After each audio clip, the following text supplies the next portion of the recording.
Right now, on to the point. Debate over a new unhoused respite center in Lincoln. We are so excited at the Gathering Inn to have this. We don't feel comfortable with this project at all. Why neighbors are worried. Combating retail theft, the new tool one county is using to help track where it's happening. Plus, the new legislation that could help lower your electric rates. And later, a cold case mystery. Why were they up there? Nearly 50 years since 5 Yuba County men went missing, their families still pleading for answers. Good evening. Thank you so much for joining us on To The Point. I'm Alex Bell. The City of Lincoln and Placer County Homeless Services Provider are in tense negotiations over a proposed medical respite center. The city and some neighbors worry that it could attract unhoused people to the residential area and strain resources. The providers, the Gathering Inn, says that this is not a shelter, that residents will only come through hospital referrals. ABC 10's Becca Habegger explains it all. This is the building and property in Lincoln, formerly an assisted living facility that was recently purchased by the Gathering Inn. That's a provider of services to the unhoused community here in Placer and also Sacramento counties. Here, the Gathering Inn plans on opening a 60-bed medical respite program for unhoused people being discharged by the hospital. They needed medical care and now they're discharged, and these folks have nowhere to go. We provide case management, nursing, medical support for these individuals. Keith Dieterich is president and CEO of the Gathering Inn. He says the organization has successfully run a smaller 10-bed medical respite program in Auburn for 15 years, so ABC 10 asked to check it out. It was here we met Hussein, who asked us not to show his face. He was diagnosed with stage 4 kidney cancer earlier this year while experiencing homelessness and has been in the Gathering Inn's respite program since April. I mean, I couldn't make it without them, without being here. There's no way I could have made it. I would be in the street if they didn't help me, if they didn't take me in and do what they're doing for the past 3-4 months. They don't have anywhere to go.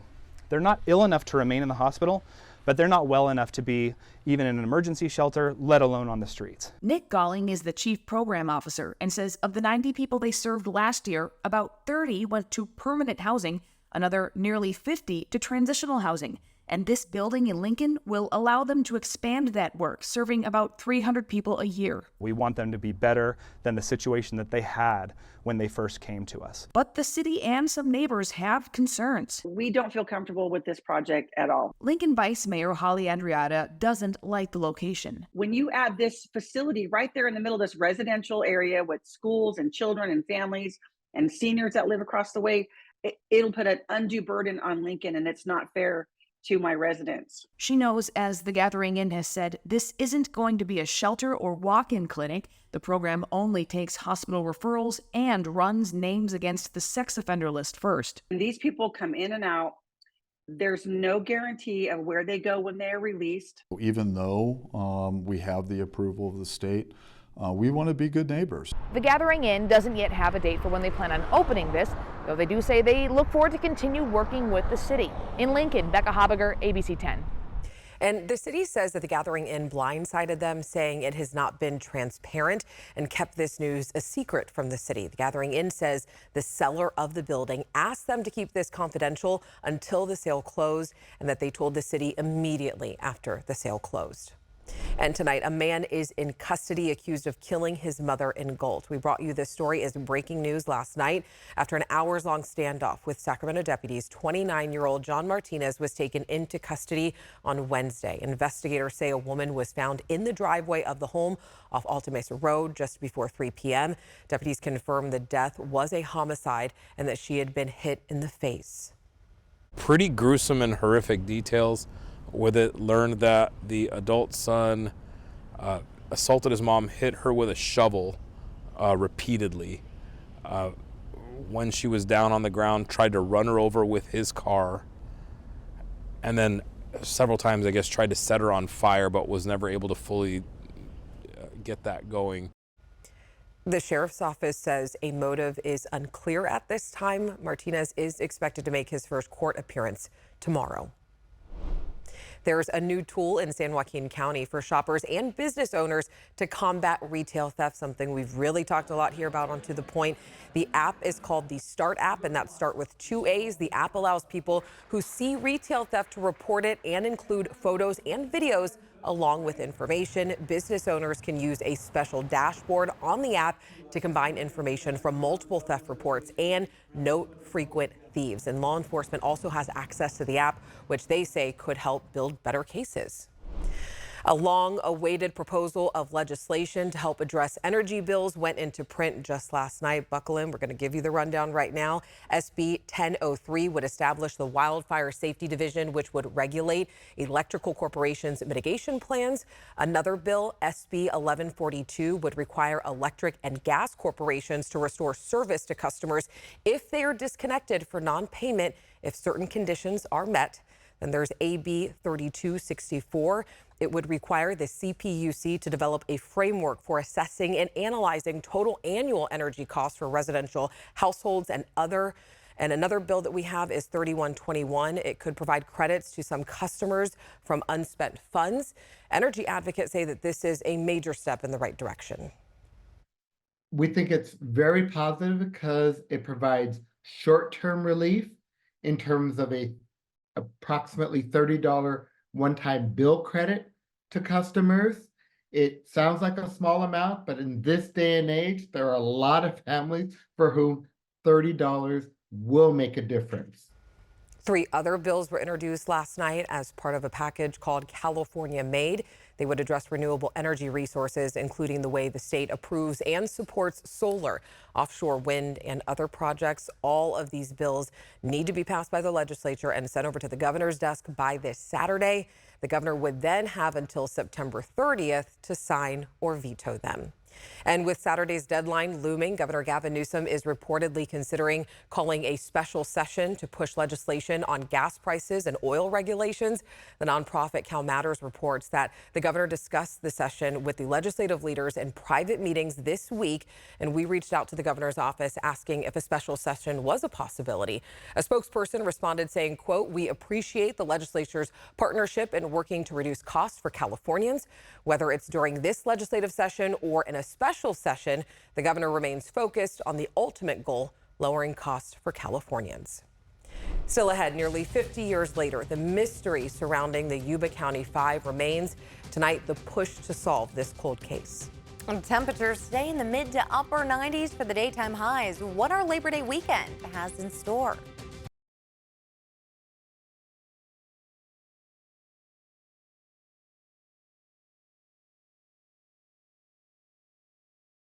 All right, let's get into your weather tonight with meteorologist Carly Gomez, taking a look at the Labor Day weekend forecast ahead. Yeah, we're looking at warm temperatures to start off our weekend, and then we're going to expect to see actually a pretty nice cool down headed our way as we move into Sunday and Monday. But right now in the Big Mountain backyard, we were right around those mid to upper 90s today. We're now currently in the upper 80s for Sacramento, Stockton, Modesto, Marysville, all of them starting to drop into those mid to low 90s out there with 82 degrees right now in Tahoe. With the weather ahead, we're still warm, and moving into the weekend, we'll continue to be warm into our Friday and at least Saturday before we finally start to have a perfect Labor Day temperature just slightly below the average in the upper 80s. I mean, you can't ask for anything better moving into your Sunday and Monday, as we've been seeing these temperatures close to 100 degrees lately.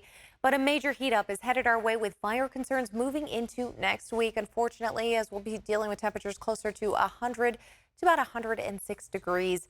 High pressure system across the western U.S. will begin to weaken and shift toward the east. We are tracking some low pressure systems up here with a bit of a trough. Now that'll continue to shift its way over northern California, at least the northern half of our state here, bringing us some much cooler temperatures down as much as even 10 degrees from Sunday to Monday. Just take a look. It goes from hot to that little trough entering the area, just enough to cool us down for that Labor Day weekend from Sunday to Monday before a major heat up returns as we start moving from Tuesday, Wednesday to Thursday. We could be seeing a lot hotter temperatures from 100 degrees to even 106. Happy Labor Day as that starts off for us on Monday. We do expect to see our temperatures starting off around 61 degrees. Lunchtime, 78, mild and breezy into the afternoon hours at 88 degrees. But of course, breezy winds, not something we want to talk about when we start getting closer to our potential for fire outbreaks. We could see winds picking up. Mid-90s turning to upper 80s Sunday and Monday. And then check this out, 102 to about 104 Wednesday to Thursday. Next on To The Point, a cold case mystery. Nearly 50 years after 5 men went missing in the Plumas National Forest, their families still pleading for answers.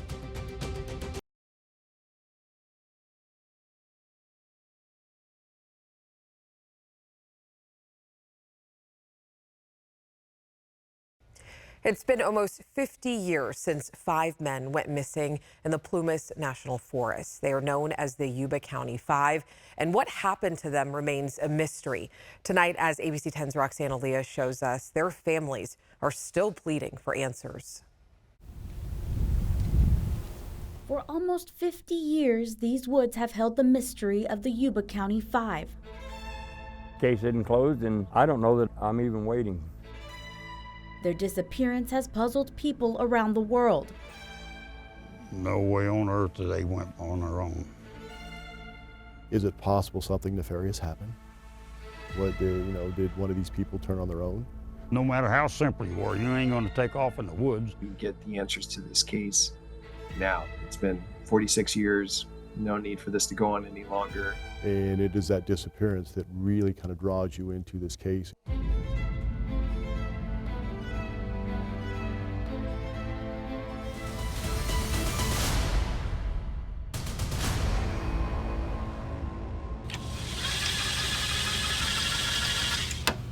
It's a question still being asked 46 years later. What happened to the Yuba County Five? The men who lived with intellectual disabilities were known as the Boys. Ted Weir, Jackie Hewitt, Bill Sterling, Jack Madruga, and Gary Mathias. Madruga was from Yuba City and everybody else lived in Yuba County in the Olivehurst area. The one up on the top right. Dallas and Perry Weir remember their brother as a gentle giant. They didn't have a description of what was wrong with him then, and as I think now, it might have been autism.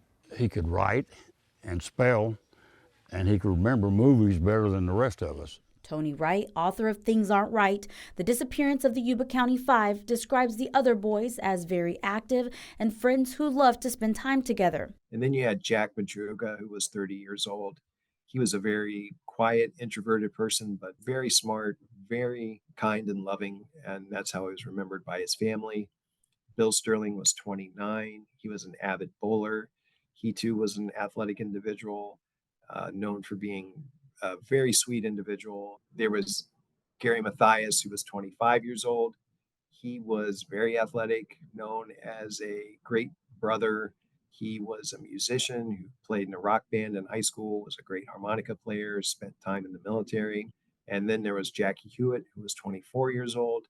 He was a great friend, a very loving person, very kind, very sweet. The boys met in the 70s on a basketball team for a Yuba County nonprofit that helped people with disabilities. They followed UC Davis basketball, and on February 24th, 1978, the 5 men piled into Madruga's car to watch a college basketball game in Chico. It was Chico State and UC Davis. Davis was their kind of home team. They really wanted to see them do well. And they had traveled this before. It wasn't a first time for them. So it was familiar territory, familiar path. Brian Bernardus, the cold case investigator for the Yuba County Sheriff's Office, says there's no doubt the boys made it to the game. The editor of the Chico newspaper actually recalled seeing the 5 of them there, where they were, because they were kind of out away from everybody else. There was something very distinctive about them. They were memorable. After the basketball game, they stopped at a convenience store in Chico. They'd stopped in there and picked up candies and cakes and milks, the things that kids would buy, not things that young adult men would buy. But it's what happened next that still puzzles law enforcement agencies to this day. They literally disappear into nowhere. Gone without a trace. On February 24th, the boys disappeared. The next day, on February 25th, the boys' families reported them missing. That night they were saying, well, they're grown boys. They can go do what they want. They're not lost or anything. Well, those aren't normal grown boys. On February 28th, Jack Madruga's car was found in the snow on the Oroville-Quincy Highway in Butte County. That's about 70 miles in the wrong direction from home. What was the condition that the car was found in? It was intact and undamaged. Best way to describe it. It was abandoned, for lack of a better term. Windows were down, or at least one of the windows were down. The candies and milk and things that they had purchased at the store, those wrappers were in the car. There were some maps that were found in the car, which Madruga was kind of a map student. Nothing would indicate that there was any foul play or some type of heinous act that occurred. A massive search followed. So now you have Yuba and Butte counties both working the case. They brought in snow equipment so they could travel across the snow, and the weather came in and put a complete halt to any efforts to look further. For days on end, families search for their missing loved ones.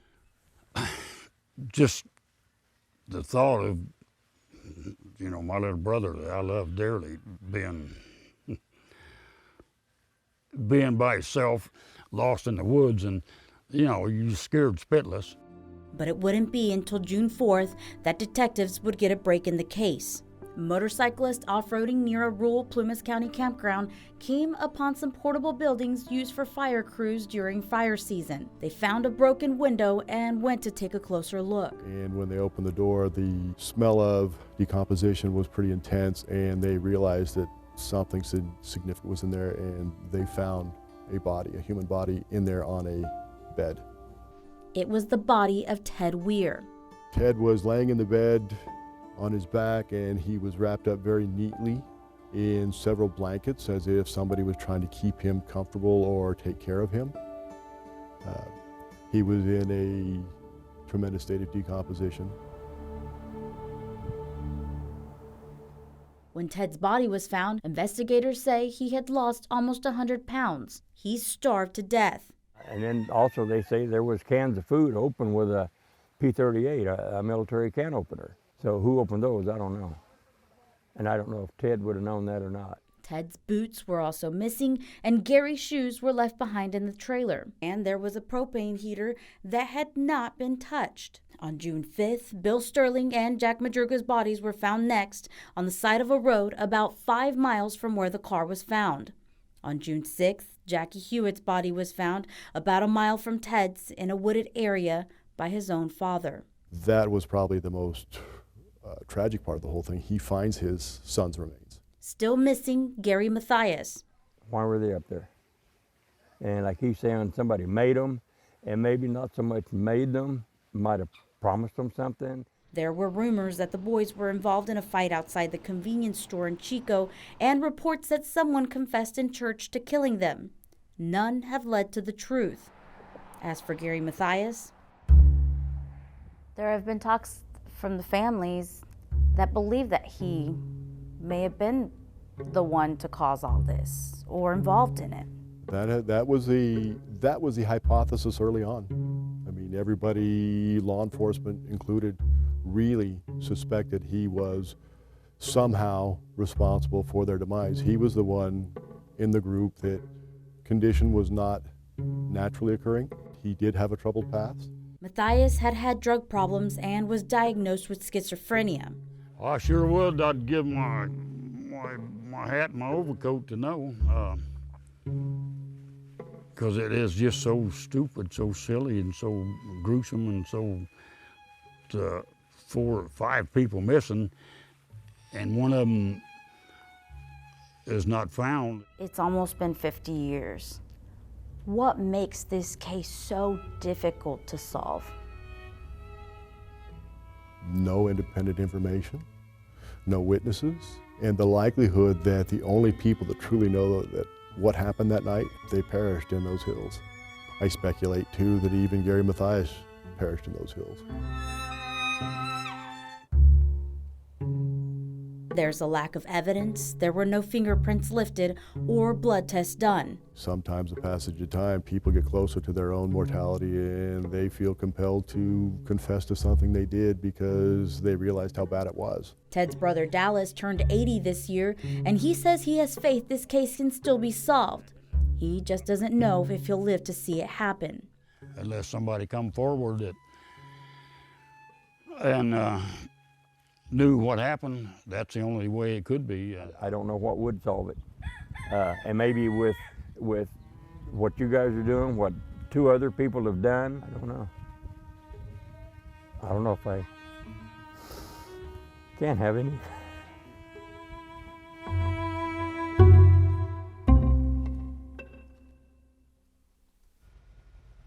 And the Yuba County Sheriff's Department says that it does receive calls about the case here and there, but there's just a lot of speculation. So if you or anyone you know has any information on the case, you are asked to call the Sheriff's Department. Their number is 530-749-7777. Stay with us. We're back after this short break.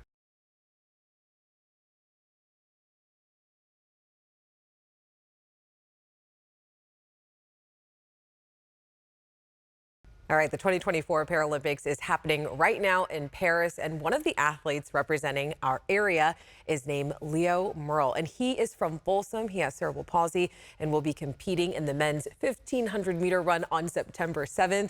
We did catch up with him as he prepares for the big day, and you can read more about how he's getting ready on our website, abc10.com. And from all of us here, Leo, we are wishing you luck. We can't wait to see.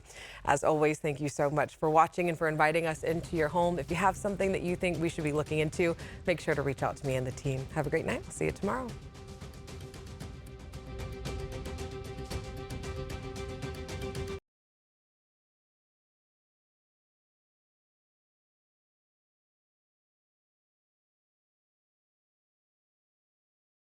Hey, it's Alex. I just wanted to say thank you so much for watching. The To The Point team and I love hearing from you, and I hope that you'll stay in touch. And don't forget, you can always email me and the team at tothepoint@abc10.com, or you can even send us a text message at 916-321-3310.